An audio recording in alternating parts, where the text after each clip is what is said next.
pati po ng ating pagsamba, ang ating pong pag-aaral ng mga salita po ng ating Diyos na buhay, mga kapatid. At napakahalaga ang mga aral po ng ating Panginoon upang tayo po ay patuloy na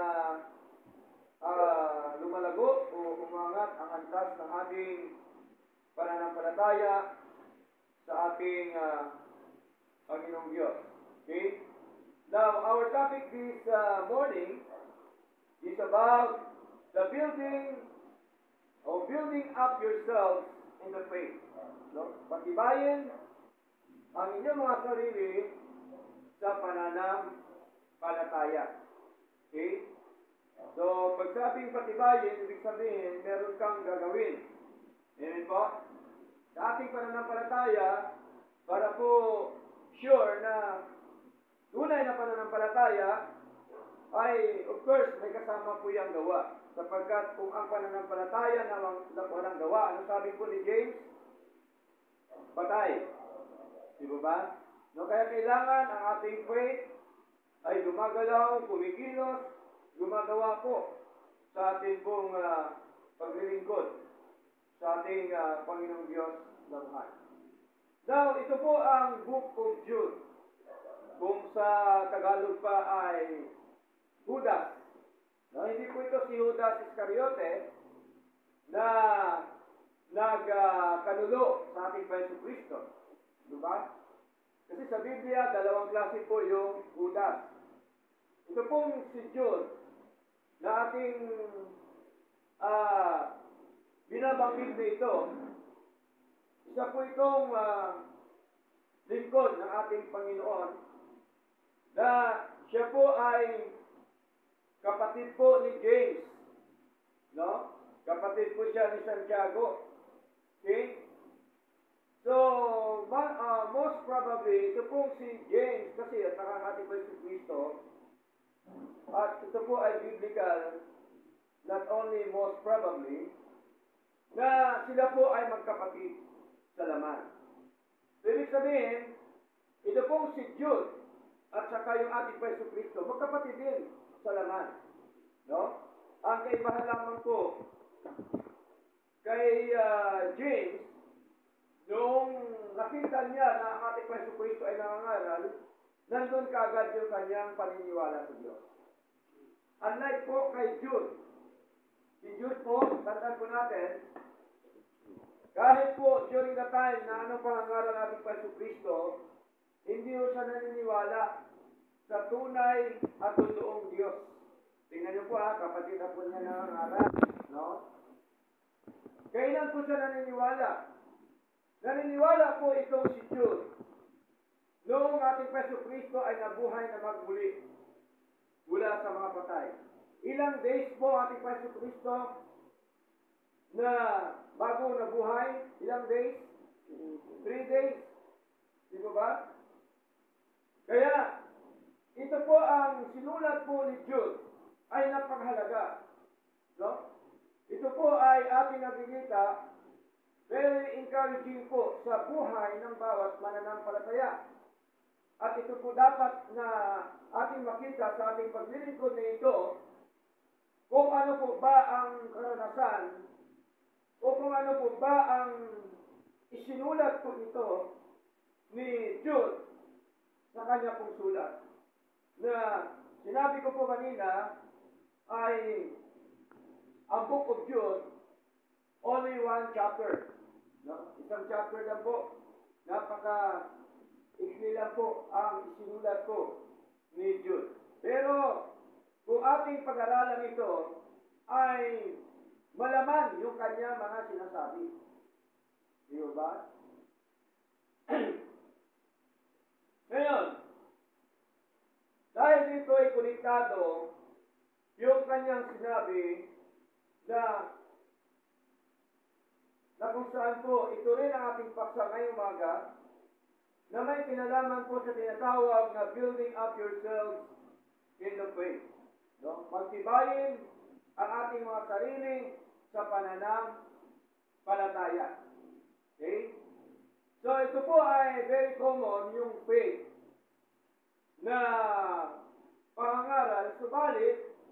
ito po ay napakahalaga sa bawat mananampalataya. Okay?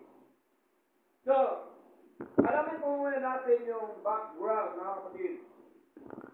Ang main purpose po kung bakit sinulat po ito ni Jude, the epistle was evidently written especially to warn, the church against the immoral teachers and alarming heresies which were endangering the faith of believers. Sa Tagalog, ito pala ang mga sinulat po ni Jude ay nagbibigay po sa atin ng warning bilang church ng Panginoon laban doon sa mga immoral teachers. Ano po ibig sabihin ng immoral? Yung mga malalaswang mga ngaral. Ibig sabihin, na kung saan po ay nakaalarma ito. Hindi lamang mga malaswang mga ngaral, kundi tinatawag din po ni Jude na heresies. Ang ibig sabihin, mga hinduang pananampalataya. At ang sabi ko dito, endangering the faith of believers. Delikado itong mga bagay na ito sa pananampalataya po ng mga anak po ng Diyos. Katulad po natin. Okay? Kaya may mga warning po si Lord sa buhay po natin. Kaya ang key verse po nito ay malinaw, the exhortation of Jude concerning the defense of faith. Yung mga tagubilin po ni Jude upang ating madepensahan yung ating pananampalataya. So mahalaga yung depensa ng ating pananampalataya sa ating Panginoon. Kasi po, ang lumalago ng Kristiyano na kahit po may mga ngaral na mali, hindi po pwede sabihin na oo lang. Meron ka dapat depensa. Tama po? Pagka mali, sagot kasi pag mali, mali po talaga. Hindi po pwede ang mali maging tama. At hindi po pwede ang tama na maging mali. Okay? Kaya nga, ang ating batayan, walang iba kundi ang mga salita po ng Diyos. Ito po, ang written revelation ng ating Panginoon.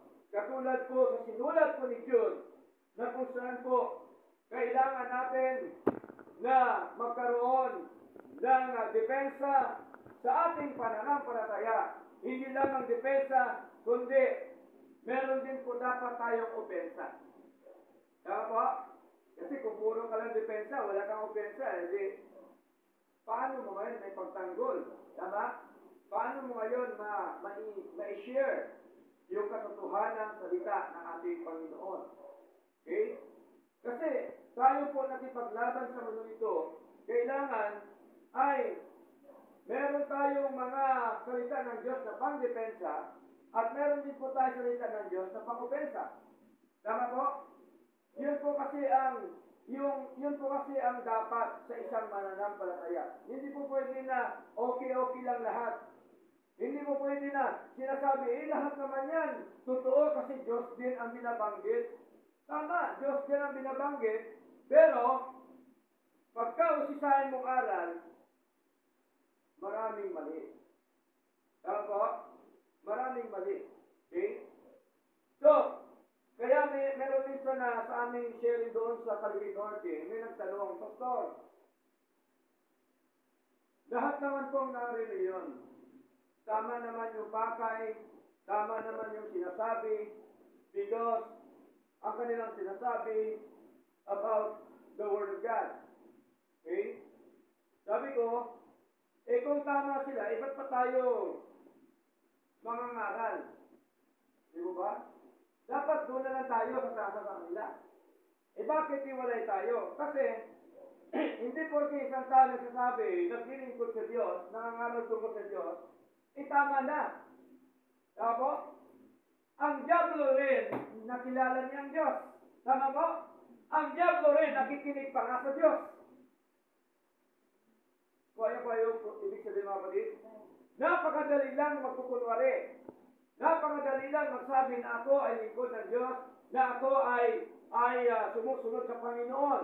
Pero ang tanong, tama ba, totoo ba ang sistema ng iyong paglilingkod sa Diyos? Tama ba sa sinasabi ng ating Panginoon? Nakabatay ba yan sa sinasabi ng ating Diyos na buhay? Baka mamaya nakabatay lang sa tao. Baka mamaya kaya ka naman sumunod dahil sinabi niya.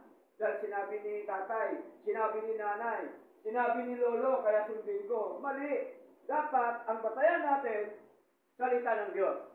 Amen po? Babasahin ko po sa inyo.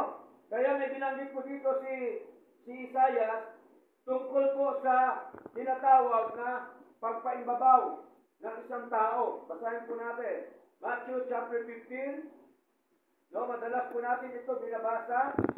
At ito po ay napakagandang talata na kung saan po ay ipinakita po ng ating Panginoon na ito po pala ang karamihan ng mga tao ngayon dito po sa mundo. Sabi ko dito,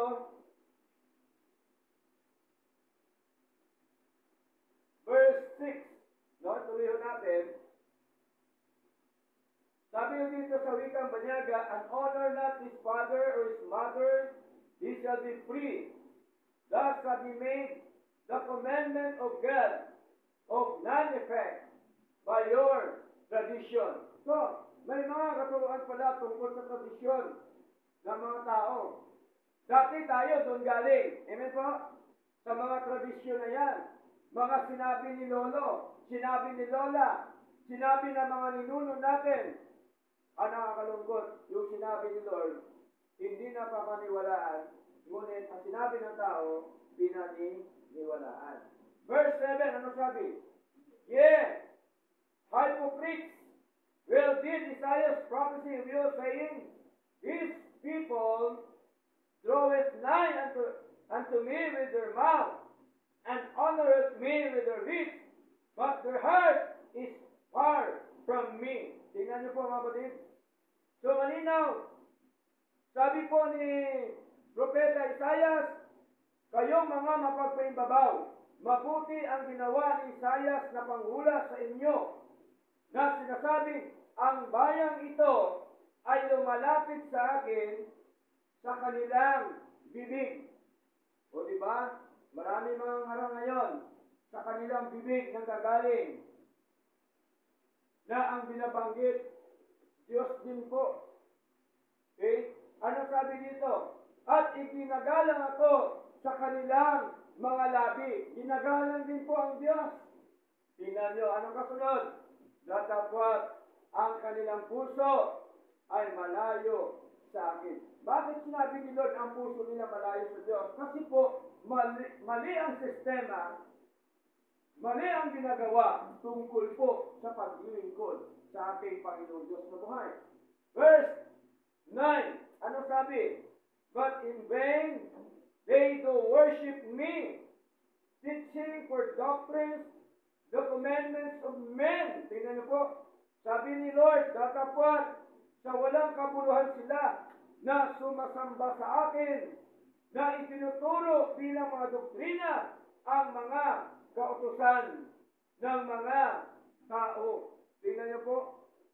So, delikado pala pagka-utos ng tao yung ating sinusunod. Tama po?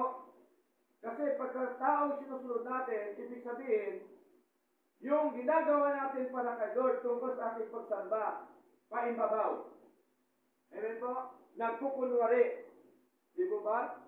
Kaya alam po ni Lord yan, ang nilalaman po ng puso natin. Sa ating paglilingkod na ito, mga kapatid, alam po ng Diyos ang puso natin kung tayo po ay totoo na mananamba o hindi. Amen po? Alam po ng Diyos yan, mga kapatid. Okay? So, malinaw po na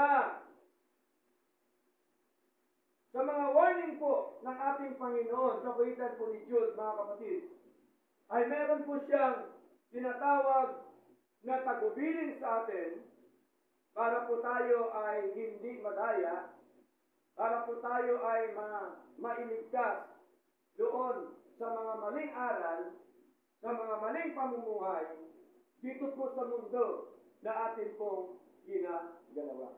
Okay? So,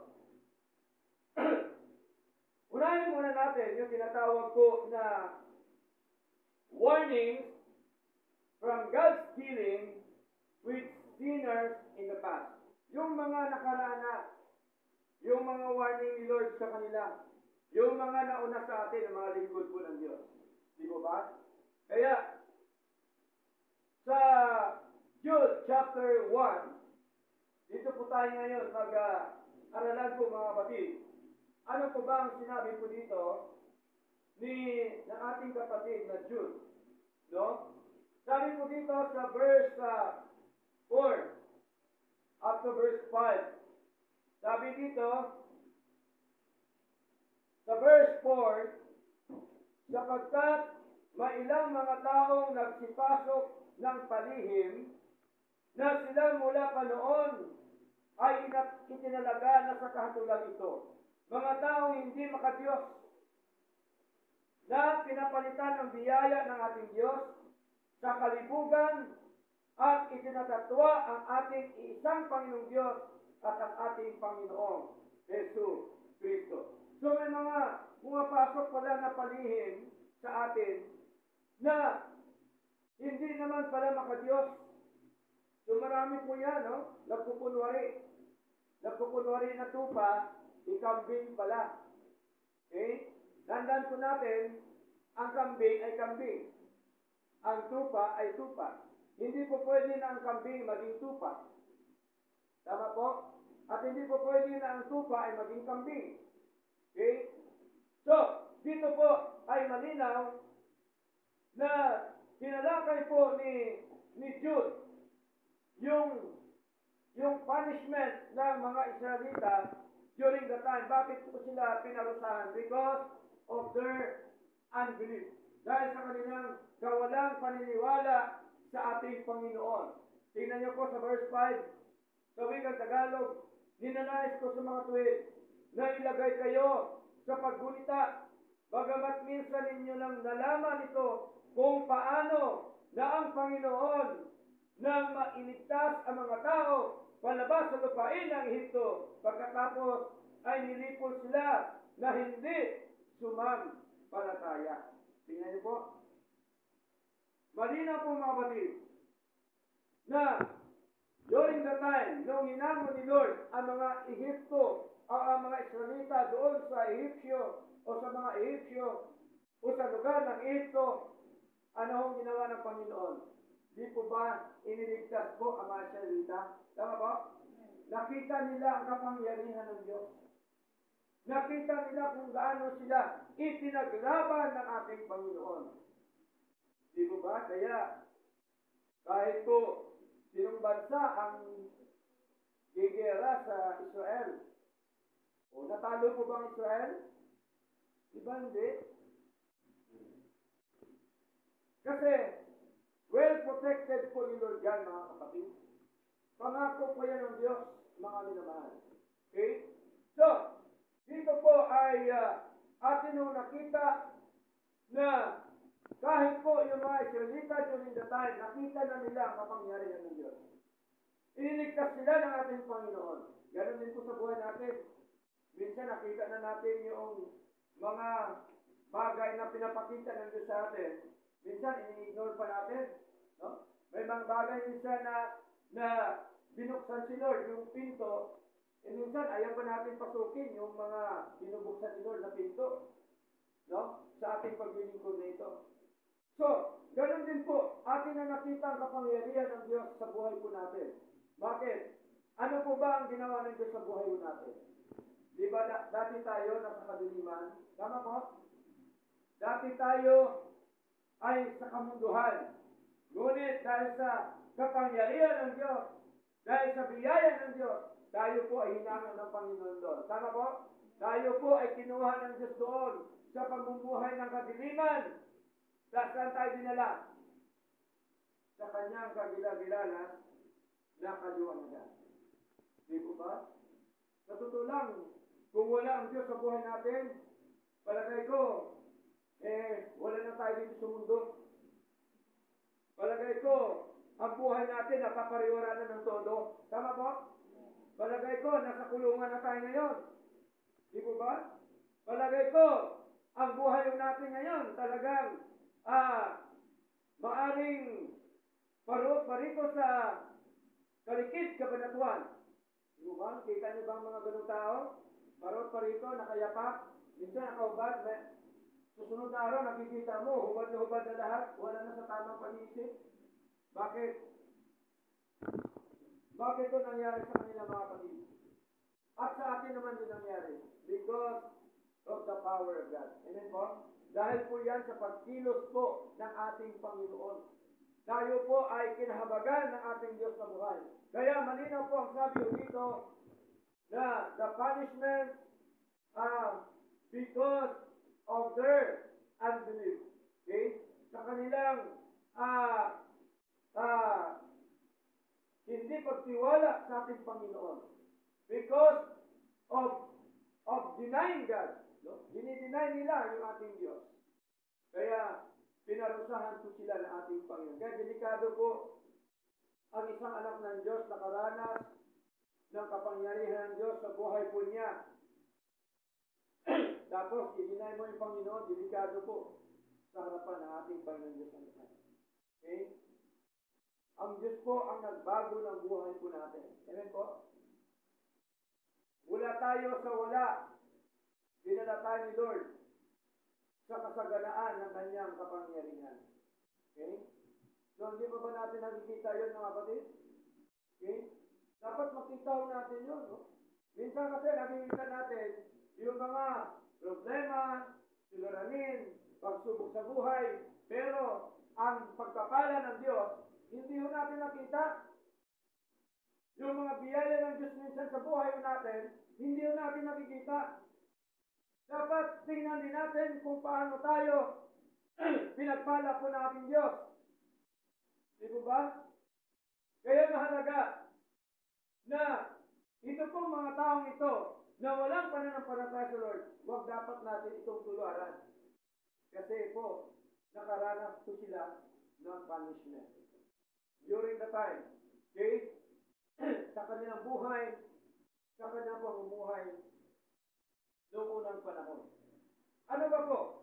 Sa verse 6 up to verse 7, sabi ho dito, at ang mga anghel na hindi natili sa kanilang unang katayuan, bagkos iniwan ang kanilang sariling tirahan, ay inilaan niya sa walang hanggang mga tanikala sa ilalim ng kadiliman hanggang sa paghukom. Sa dakilang araw, verse 7, gayon din ang Sodoma at Gomora at ang mga lungsod na nasa palibot nila sa gayon ding paraan, nagpakagumon sa pakikiapid at naghangad ng kakaibang laman ay ihinayag. Bilang isang halimbawa, nagdurusa ng paghiganti ng walang hanggang apoy. Okay? Na ano niyo po ba? Nabasa niyo po ang kasaysayan ng Sodoma at Gomora? Kung bakit po ginunaw po ng Diyos? Malinaw po. Because of their fornication. Pakikiapid. Yung kaso ho nila, mga minamahal. Okay? Nag-aasawahan ang lalaki sa lalaki. Tingnan niyo po. Hindi po iba ngayon. Marami po ngayon. Tama po? Okay? Kaya, sa Amerika, buo na po yung batas na ang lalaki at lalaki mag-asawa pwede na ikasal. Ang babae sa babae pwede na ikasal. Di mo ba? Dito na lang sa Pilipinas yung wala. Walang pagkakaiba sa Sodoma at Gomora. Tama ba? Okay? Bakit pastor, hanggang ngayon, yung US hindi pa rin pinarusahan. Hayaan natin si Lord. Si Lord po nakakalam doon. Amen po? Amen. Kasi hindi naman sa ating trabaho pagkaparusa. Trabaho po ni Lord yan. Amen po? Hayaan natin sa kanyang katagdaan. Huwag nating diktahan si Lord. Amen po? Siya po ang nakakaalam ng lahat ng mga bagay sa mundo ito. No? Malinaw na ating po nakita yung paggunaw po ng Diyos sa Sodom at Gomorrah. Di po ba nakipag-bargaining pa si Abraham? Nabasa niyo po ba yun sa Genesis? Nagbabasa pa po ba tayo mga kapatid? Amen. Sa Genesis po, napaganda mga istorya during the time na mga nauna po sa atin. Okay? Nakipag-bargaining po si Abraham from 50 hanggang 10. Sabi niya, Panginoon, kung meron ka ba nakita na 50 katao na matuwid, gugunawin mo pa kaya ang Sodom at Gomorrah? Sabi ni Lord, hindi, alang-alang sa 50.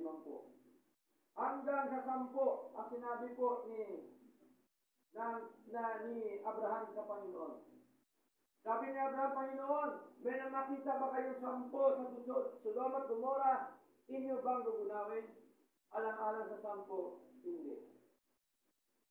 Bakit ginunan ng Diyos ang Sodom at Gomorrah? Ibig sabihin, walang nasumpungan ng 10.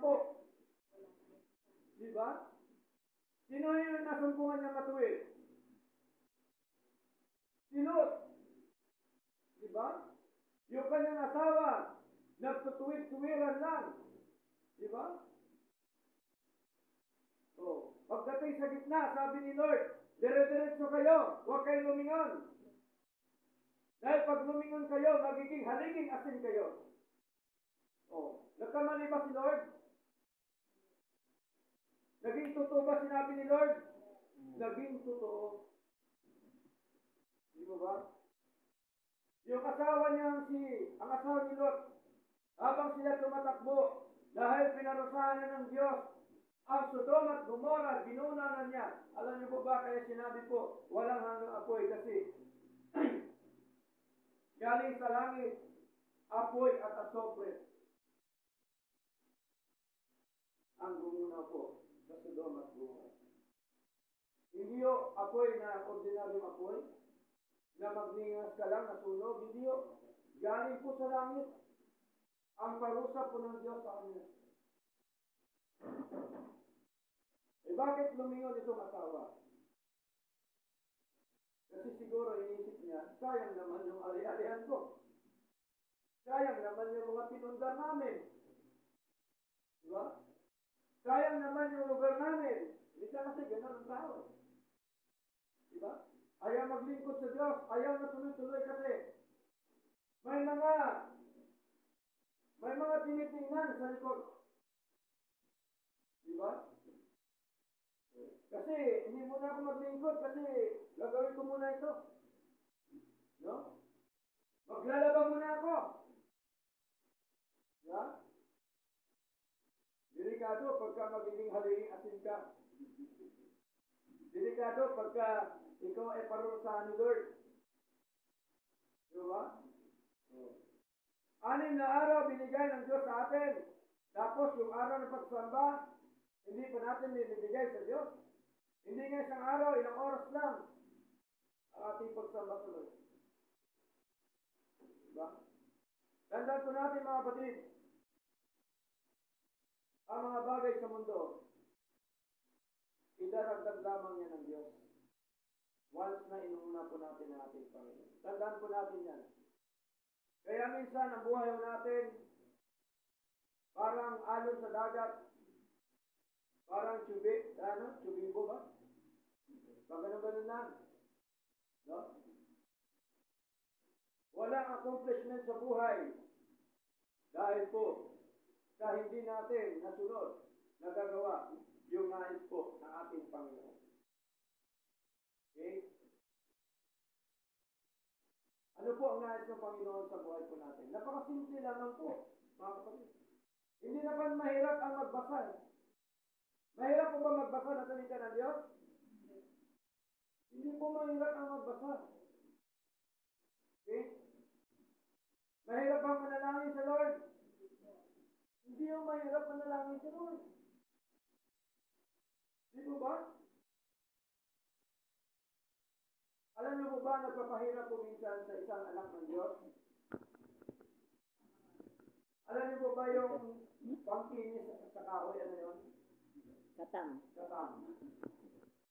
Di ba pagka kinakatam ng kahoy, kumikinis, dahil sa katamaran ng kahoy, hindi nagagawa yung kalooban ko. Alam niyo po ba, ayaw po ng Diyos na tayo po ay maging tamad. Basahin po natin mga kapatid. Romans chapter 12. Anong sabi niyo dito? Verse 11, sa wikang Tagalog, hindi tamad sa pagsisikap. Ang ating paglilingkod, dapat pinagsisikapan natin. Amen? Ang ating pagsunod sa Diyos, dapat pinagsisikapan natin. Kaya ang sabi po ni Pablo, hindi tamad sa pagsisikap, mataimtim sa Espiritu, mapaglingkod sa Panginoon. Dapat hindi tayo tamad na maglingkod sa Diyos. Amen po? Dapat pag may gawain, nandun po yung ating eagerness. Nandun yung ating sigla. Nandun yung ating puso na Lord. Hindi po pwede, Lord, na hindi kita sambahin. Hindi po pwede, Lord, na hindi kita bigyan ng karangalan sa buhay ko. Ginagawa po ang ating mga sinasabi sa Lord. Dapat. Ayaw po ni Lord na puro sagsat, wala namang ginagawa. Okay? Diba? So gawin muna natin bago tayo magsalita. Amen po? Amen. Gawin muna natin yung nais po ng ating Panginoon. So malinaw. Sa verse 12, nagagalak sa pag-asa. No? Ang tunay na Kristiyano, ang masiglang paglilingkod ng Kristiyano, nagagalak po yan sa puso niya sa mga gawain ng Panginoon. Nandoon yung kanyang pag-asa sa ating Panginoon. Matyaga sa kapighatian. Nagpapatuloy na matatag sa panalangin. So malinaw po yan. Dapat tayo ay hindi tamad sa paglilingkod sa Diyos. Dapat tayo hindi tamad sa pananalangin sa ating Panginoon. Lahat po ba tayo may pangailangan? Amen. Lahat po tayo may pangailangan. Okay? Ayaw ko na lang sa isang tao na sasabihin niya, ako wala na akong kailangan. Lahat tayo mayroong pangailangan. At kung tayo lahat ay may pangailangan, kailangan ba natin ng Diyos? Amen. Kailangan po natin ng Diyos. Kung kailangan natin ng Diyos, kailangan ba natin kausapin si Lord? Amen. Amen. Kailangan natin siya kausapin sa pagitan ng ating mga panalangin. Diba? Ilang minuto lang ang panalangin sa Lord, ipagkakaiba ba natin sa Lord yun? Diba? Ilang minuto lang ay ang pagbabasa, ipagkakait ba natin sa Lord yun? Diba? Dapat hindi. Kaya sabi ni Lord, hindi tamad sa pagkikita. Ayaw po ni Lord ng tamad, mga kapatid. Hebreo. Ano pa kung sabi ng Hebreo? Chapter 6. Okay? Hebreo chapter 6.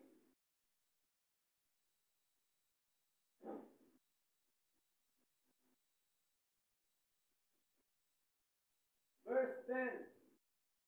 Sabi dito, sapagkat ang Diyos ay hindi matuwid upang limutin ang iyong gawa. Tingnan niyo po, mga kapatid. Hindi yung kinakalimutan po ni Lord ang ating mga ginagawa sa ating paglilingkod po sa Diyos. Ang tao, tandaan po natin, ang tao makalimutin. Pero si Lord, hindi po makalimutin. Natandaan ho lahat ni Lord. Mga kapatid. Di ba? Ako nga minsan hinahanap ko yung salamin ko. Andito lang pala sa ulo ko. Diba? Oh. Ang iba dyan, may sinasaing, nasusunog na, nakakalimutan. Makalimutin po talaga ang tao, kapatid. Pero si Lord, di ba ba? Hindi po yan makalimutin. Mr. Agnes, talagang makalimutin po siya. May mga sinasaing din yan, nasusunog. Kaya lahat makalimutin po. Tama po? Dahil tao po tayo eh. Pero tandaan po natin ang Diyos, hindi po nakakalimot. Ano ba pong sabi dito?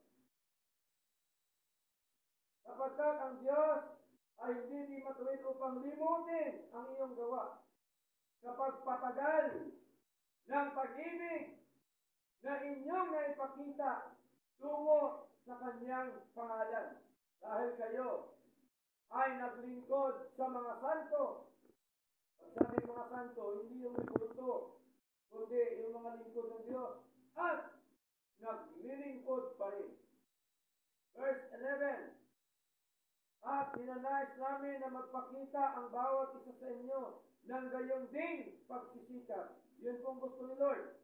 Kalubos na katiyakan ng pag-asa hanggang sa katapusan. Tingnan niyo po, ibig sabihin pala mga kapatid, ang paglilingkod sa Diyos hanggang pala sa katapusan ng buhay po natin dito sa lupa. Amen. Lifetime ang paglilingkod po sa Lord. Verse 12. Upang, bakit pinipursige ni Lord? Na gusto po ni Lord ay magsikap tayo. Maglingkod tayo sa Panginoon. Anong dahilan? Sabi ni Lord sa verse 12, upang kayo ay hindi maging mga tamad. Tingnan niyo po. Bakit gusto ni Lord na magsikap tayo sa buhay? Ayaw po ni Lord na tayo po ay maging tamad. Kundi, mga tagasunod sa kanila na sa pamamagitan ng pananampalataya at katsagaan ay minamana ang mga pangako. Sa paglilingkod sa Lord, kailangan may kasamang tiyaga. Amen po? Sabi nga nila sa kasabihan sa labas, pag walang tiyaga, walang nilaga. Diba? Kailangan may tiyaga lahat. Di po ba? Sa paglilingkod natin sa Diyos, kailangan may tiyaga. Bakit ang mga mayayaman hanggang ngayon ay yumayaman? Dahil masisipag po sila. Madaling araw pa lang, gumigising na, gumagawa na. Dahil sa kanilang kasipagan, sa paglilingkod sa Diyos, ganun din dapat. Di po ba? Hindi natin pinucompare kung ano ang kanilang kayamanan. Ang mahalaga sa atin, ang tunay na kayamanan na dapat natin makamtan ay ang kayamanan sa ating Diyos. Ang kayamanan na paglilingkod sa ating Panginoon. Di ba? Kahit wala tayong pera, basta may kayamanan tayo sa paglilingkod sa Lord. Napakaganda. Napakagandang kayamanan sa ating pong buhay na ito dito po sa lupa. Tuloy natin mga kapatid. Ano pa po ang sinasabi po ng banal na kasulatan? Nakita ho natin yung Sodom at Gomorrah. Okay? Sino ba po sa verse 8 ng Jude? Ano sabi sa verse 8? Kaya din naman itong marunuming mga mapangarap na dinudugisan ang laman, nilalait ang mga pamunuan at pagsasalita ng masama sa mga mararangal. Okay? Subalit, si Miguel na Arkanghel, noong nagipaglaban sa Diablo, ay nakipagtalo siya tungkol sa katawan ni Moises. Hindi nangahas magdala laban sa kanya ng isang lapastangang pagbibintang, kundi sinasabi, ang Panginoon ang sumaway sa iyo. Sa verse 10, ituloy natin, mga ito ay nagsalita ng masama sa mga bagay na hindi nila nalalaman, kundi anuman ang kanilang likas na nalalaman, gaya ng mga mababangis na mga hayop, sa mga bagay na iyon, ay sinisira nila ang kanilang mga sarili. Saaba nila sapagkat sila ay tumayo sa danikain at hayok sa humahabol na kamalian ni Balaam dahil sa kabayaran at sa pahamak sa pagsalungat ni Kore. Tungkol po ito sa mga Diyos-Diyosan. Si Balaam at sila ni Kore, mga kapatid. Verse 12.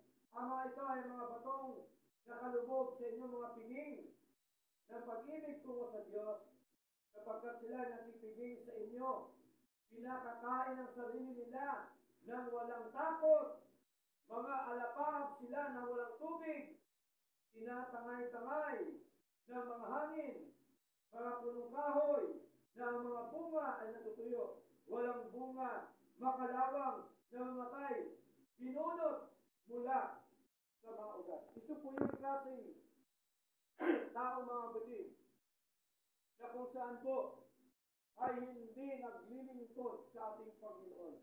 Hindi sumusunod sa ating Panginoong Diyos na buhay. Okay? Hindi ho sila nagbubunga. No? Sila po ay natutuyo. Di po ba? Tuyo yung buhay espiritual. Pagkatuyo ang buhay espiritual, mahirap gawin ang mga gawain po ng ating Panginoon. Kaya kailangan nating basahin, diligan ang ating buhay espiritual. Ano ho yung pandinig? Salita ng Diyos. Amen po? Binabasa dapat natin ang salita ng Diyos upang tayo magkaroon ng bunga sa ating paglilingkod sa ating Panginoon. Ano pa po? Mga minamahal, ay malinaw na ating po nakita yung mga karakter, mga kapatid, ng mga hindi mananampalataya, hindi mga makadiyos sa harapan ng ating Panginoon. Kaya dapat huwag natin po silang gayahin, mga kapatid. Ang aral po dito, dapat ay magkaroon tayo ng tinatawag na paninindigan sa mga aral po ng ating Panginoon. Di ba? So, mahalaga na makita ho natin, ito po yung mga ginagawa ng mga taong ito na hindi po sumusunod sa paglilingkod sa Lord. Kasi ang pakay lang nila yan ay dadalhin ka. No? Kukunin ka doon sa iyong tamang paglilingkod, sa iyong ginagawa sa Panginoon. Yun po yung pakay nila. Madala ka sa kanilang mga maling ginagawa. Ganon din po sa mundo na ating ginagalawan po ngayon. Kaya, napakahalaga na maging matibay ang ating pananampalataya sa ating Panginoong Diyos. Ano ba pong sabi dito? So, verse 17 up to verse 19. No? Basahin ko lamang po sa inyo, mga kapatid. Sabi nyo dito, ngunit mga iniibig, sabi po ni Diyos, alalahanin ninyo ang mga salitang sinasabi noon ng mga apostol na ating Panginoong Hesus Kristo. So, mahalaga pala na alalahanin natin, ibig sabihin, ay imagine natin, titingnan natin, suriin natin kung ano po ba ang mga sinasabi ng mga apostol ng ating Panginoon. Verse 18, kung paano nilang sinabi sa inyo na magkaroon ng mga manlilibat, yung mga mockers, mga manlilibat, sa huling panahon. No? Marami na yung sinasabi ang mga apostol na magsisilakad ayon sa kanilang sariling mga pitang hindi makadiyos. Hindi niyo po? No? Tayo po ay tinuturuan naman po ng ating Panginoon na dapat sa mga taong ito na lumalaban na hindi makadiyos, dapat meron tayong pangdepensa, meron tayong pang-umpensa sa mga salita ng ating Panginoon.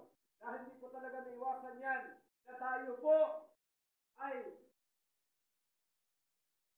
isama sa kanilang mga ginagawa. Verse 19.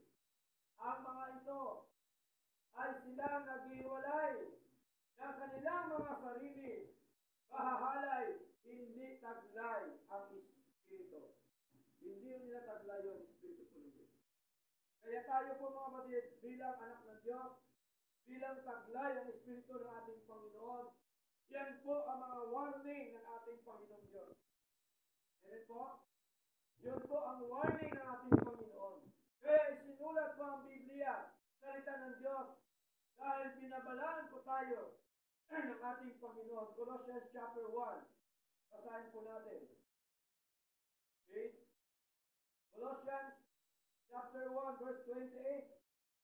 Anong sabi po ng ating kapatid na Pablo? Sabi ko dito sa wikang Tagalog, na siya namin ipinangangaral. Ano ipinangaral ni Pablo? Salita po ng Diyos na binabalaan ang bawat tao. Sinong tao? Yung tao ng Diyos. Binawarningan. Kaya pala ito'y sinulat, ipinangaral para warningan ang bawat tao at tinuturuan ang bawat tao sa buong karunungan. Aling karunungan? Karunungan tungkol sa Panginoon. Ano ba sabi? Upang maiharap naman namin ang bawat tao na sakdal kay Kristo Jesus. Kaya tayo tuloy-tuloy nangangaral, hindi para magligtas sa kaluluwa sa impyerno, kundi mawarningan ang mga anak ng Diyos, ang mga tupang ligaw, mawarningan at maiharap sa ating Panginoon na sakdal. Pag sabing sakdal, ibig sabihin, maging matured, lumalago ang kanyang buhay spiritual. Kaya mahalaga po mga kapatid, na sa ating paglilingkod nito, ito po ang tagubilin po ni Diyos, mga minamahal, ay dapat po natin makita na ang gusto po ni Lord, tayo po ay makadiyos. Ayaw po niya ang isang tao na hindi makadiyos. Okay? At ang gusto ni Lord, ginagawa natin yung nais po niya. Di ba? Kasi maraming Kristiyano ngayon, puro salita lang, dakdak lang, pero walang gawa. Alam po ba, mahirap po yun. Magkakaroon ka na ng makukompromise ka sa iyong mga sinasabi lahat na hindi mo naman ginagawa. Nagkakasala ka sa Lord. Totoo po ba yan? Totoo po yan. Nangangako ka palagi, nangangako, hindi mo naman nagagawa. Kasalanan po yan sa Diyos. Kapatid. Okay? Ano ba bang sabi yun dito? Ituloy natin, mga kapatid. Sa verse 20, mga minamahal, up to verse 23.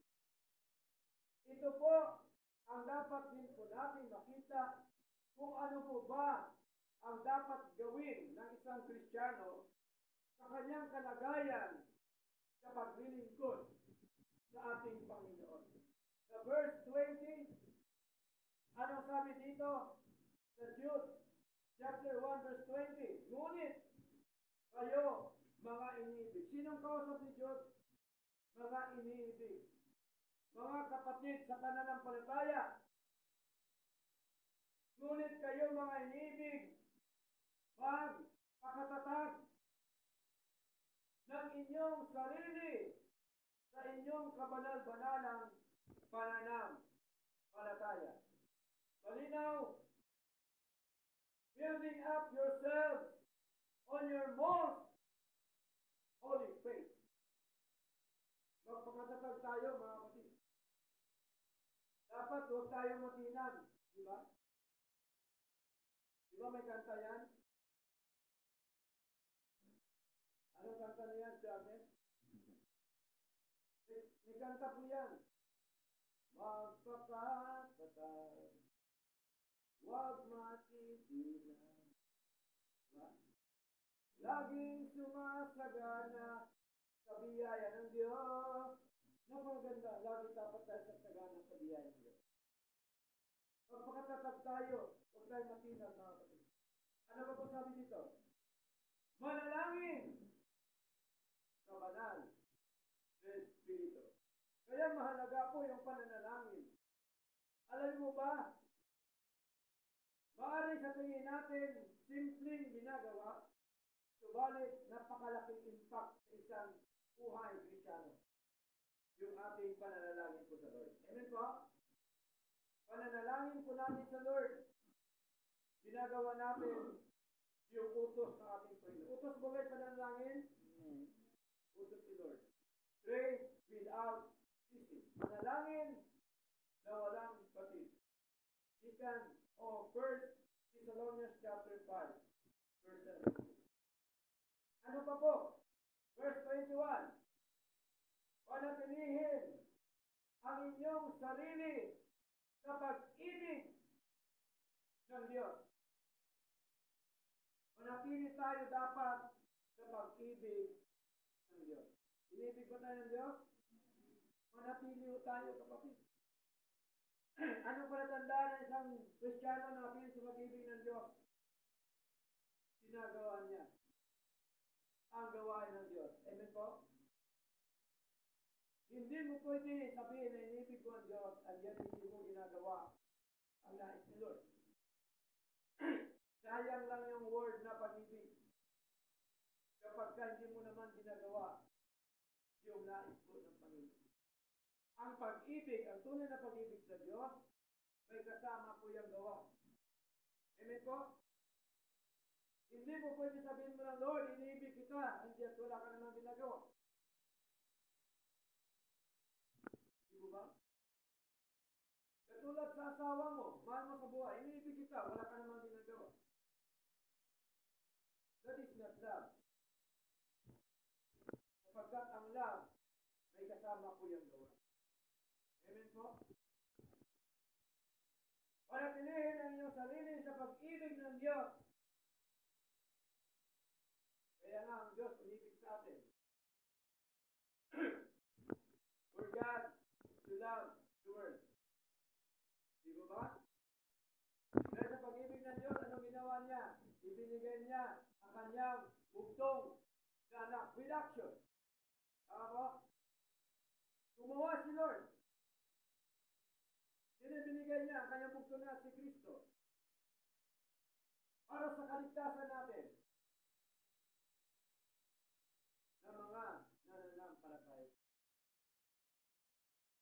Verse 21, tuloy natin, umasang sa kahabagan ng ating Panginoon Kristo sa buhay na walang hanggan. Tingnan niyo po, take note, ang kaligtasan natin at buhay na walang hanggan, tandaan po natin, umiiral ang pag-ibig ng Diyos. Amen po? Umiiral ang pag-ibig ng Diyos, hindi lamang pag-ibig ng Diyos ang umiiral, kundi yung kahabagan ng ating Panginoon. Kasi nahabag po siya sa atin. Amen po? Kaya tayo niligtas dahil sa biyaya ng Diyos dahil po siya po ay nahabag po sa atin. Ano sabi po ni ng ating Panginoon sa aklat po ng Roma chapter 9?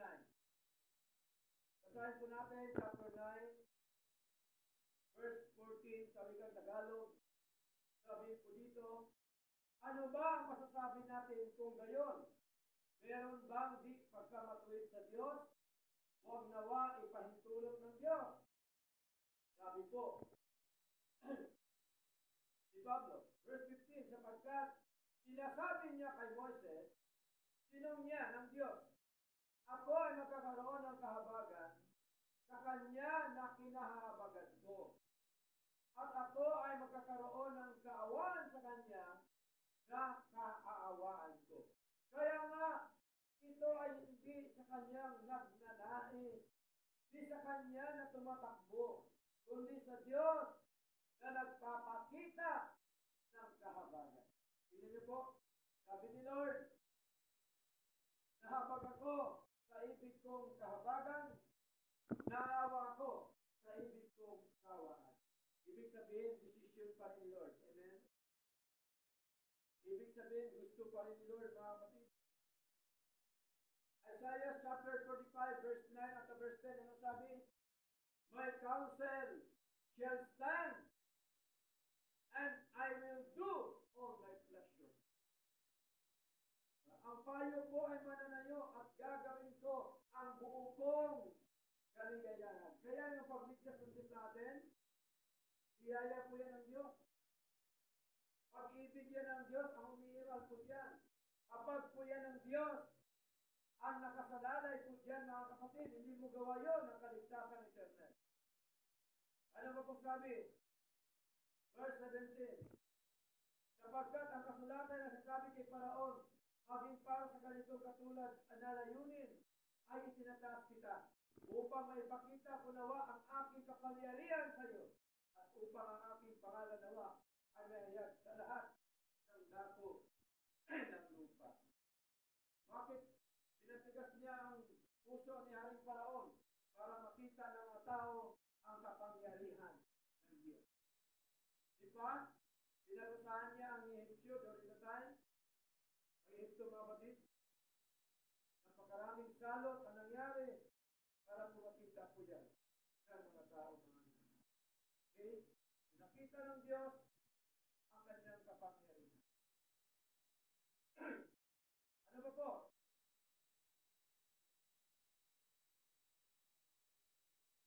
Verse 22. At sa ilang may kaawaan ay gumagawa ng pagkakaiba. Verse 23. At ang iba ay ligtas ng may takot, agawin sila mula sa apoy. Apoy ng kasamaan. Hindi o sa impyerno para mapunta ang tao sa langit. Hindi o. Apoy ng kasamaan. Okay? Ang ibig sabihin po nito, kamuhian pati ang kasuutang na dumisan sa pamamagitan ng laman, yung kanilang mga practice natin, isang ginagawa na hindi makakadiyos. Verse 24, ngayon, sa kanya na makakayang mag-ingat sa inyo mula sa pagkahulog at magharap sa inyo ng walang kapintasan sa piling ng kanyang kalatian na may lubhang kagalakan. Yun dati ang buhay natin, pero dahil po sa biyaya po ng Diyos, dinalata ni Lord sa kanyang kagilag-gilalan sa kaliwanan. Verse 25. Sa isang maalam na Diyos na ating tagapagligtas ay kalahatian, kamahalan, kalakasan, kapangyarihan, maging ngayon at magpakailanman. So malinaw po, mga kapatid, ating po nakita ang mga nangyari during the time, mga taong ayaw sumunod sa Diyos, binigyan po ng punishment ng ating Panginoon. Okay po? Ganon din po sa buhay po natin ngayon. No? Wala po yung pagkakaiba. Dito po sa lupa yung punishment. Hindi po sa impyerno. Dito po, sa kasulukuyang buhay po natin. Kaya mahalaga po na makita natin bilang isang Kristiyano ang ating dapat gawin, na dapat po tayo ay may maging matatag, no? At maging matibay yung ating pananampalataya sa harapan ng ating Panginoon. Magiging matibay po yan kapag ginagawa natin ang mga gawain po ng ating Panginoon. Kaya tuloy-tuloy po tayo na magbasa, manalangin, dumalo sa gawain ng Diyos, at gumawa sa ministry ng Panginoon. Lahat po tayo merong ministry sa Lord. Amen? Hindi lamang po si Pastor ang may ministry, lahat po tayo. Meron po tayong tinatawag na obligasyon sa ating Panginoon. Ngunit pagka ginawa natin yon, saan napunta ang benepisyo? Sa Lord po ba o sa atin? Sa atin, si Lord din na kailangan ang benepisyo na sa Kanya na lahat. Amen? Si Lord ay walang pagkukulang. Sa atin po ang pagkukulang. Kaya, mula ngayon, dapat po natin makita na magkaroon po tayo ng takot sa Diyos at gawin natin ang lamang po ang pinapagawa ng Diyos natin para tayo maging matagumpay sa buhay. Prosperity and success. Gusto natin, anong gagawin natin, mga kapatid?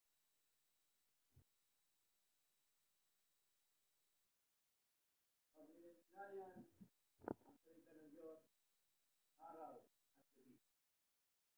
Yun po ang sinasabi ni Diyos. Okay? Araw at gabi. Magbasa ng mga salita po ng Diyos. Manalangin hanggat maaari lumuhod sa Panginoon. Amen po? Umiyak sa Panginoon. Okay? Dapat ang sarap po umiyak sa ating Panginoon Diyos. So, bago tayo magtapos, mga kapatid, kailangan natin panghawakan ang ating buhay na walang hanggan na binigay po. 1 Timothy chapter 6. Basahin po natin.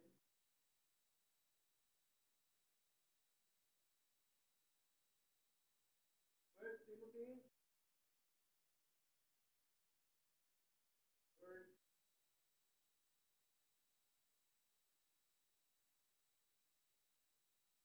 chapter 6.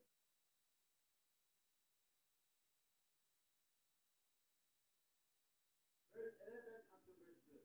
Bago tayo magtapos. Sabi dito sa wikang Tagalog, datapwat ikaw, o tao ng Diyos. Tao ba tayo ng Diyos? Tao ba tayo ng Diyos? Servant tayo ng Diyos. Tao tayo ng Diyos. Ano sabi? Takasan ang mga bagay na ito. Anong mga bagay na ito takasan? Takasan natin ang pagmamahal sa salapi. Sa verse 10. Di ba ba? Kasi yun talagang ugat eh. Minsan na-ignore na yung gawain ng Diyos dahil sa mga bagay sa mundo. Kaya sabi ni Lord, takasan. Hindi yung sinabi ni Lord na huwag mong gawin. Kundi takasan ang mga bagay na ito at sumunod sa katwiran nino ng Diyos. Pagka maka-Diyos, ito pala dapat sundin natin, maka-Diyos tayo. Ano pang kasunod? Pananampalataya sa Panginoon. Pag-ibig sa Panginoon. Katyagaan sa paglilingkod sa Diyos. Dapat matyagan tayo, mga kapatid. Tuloy-tuloy dapat tayo sa Lord. Kaamuan. Verse 12. Ipakipaglaban ang mabuting pakipaglaban ng pananampalataya. Kaya ang faith natin, pinakipaglaban po natin. Hindi masama yun na pinakipaglaban mo ang pananampalataya mo sa Diyos. Kaya nga, ang pakipaglaban merong defensive at saka offensive. Hindi puro depensa ka lang, dapat mag-share ka rin. Tama ko? Ito ay sinasabi ni Lord kasi. Diba? O kung ayaw niyo maniwala, huwag natin pilitin. At least nasabi mo. Tama? Kasi hindi mo nasabi. Paano nila nalalaman yung hindi mo sabihin? Pastor, hindi naman sila naniwala. Hindi mo pa nga sinasabi. Ha? At sasabihin natin, yung ating faith, yung ating pananampalataya sa ating Panginoon. Ano pa sabi? Pahawakan ang buhay na wala hanggan. Baka kasi minsan, hindi mo masabi kasi baka ikaw wala ka rin pananampalataya sa buhay na wala hanggan na binigay ng Diyos. Di ba? Kaya sabi ni Lord, panghawakan ang buhay na walang hanggan. Nasa atin na po ba buhay walang hanggan? Nasa atin na, panghawakan na natin. Di ba? Na bagamat ang buhay ng walang hanggan hindi nawawala, ngunit sabi ni Lord, panghawakan ang buhay na walang hanggan. Ibig sabihin mga kapatid, sampalatayanan natin ang pagligtas ng Diyos sa atin. Amen po? Ano po sabi ho dito? Ituloy natin kung saan ikaw rin ay tinawag at nagpahayag ng mabuting pahayag sa harap ng maraming mga saksi. Yung pangaral, sa harap yan ng maraming saksi. Sa harap yan ng mga tao ang pangaral ko ng mga salita ko na. Kung ayaw maniwala, Diyos. Diba? Eh ano naman? Tandaan po natin si Lord ang siyang kumikilos. Amen po? Gawain po ni Lord magpaunawa sa mga anak ng Diyos. Tama? Ang gawain natin, ipahayag ang salita ng Diyos. Manindigan, panghawakan, depensahan, ang mga katuhan ng araw ng Diyos. At of course, dapat meron tayong opensa na naibahagi natin mga salita po. Building up yourselves in the faith. Pagtibayin ang inyong mga sarili sa pananam, palataya sa ating Panginoon. Nawa po, ang mga talatang ito ay nabigay sa atin ng encouragement, bigay sa atin ng lakas, sigla sa ating buhay spiritual. At ang Diyos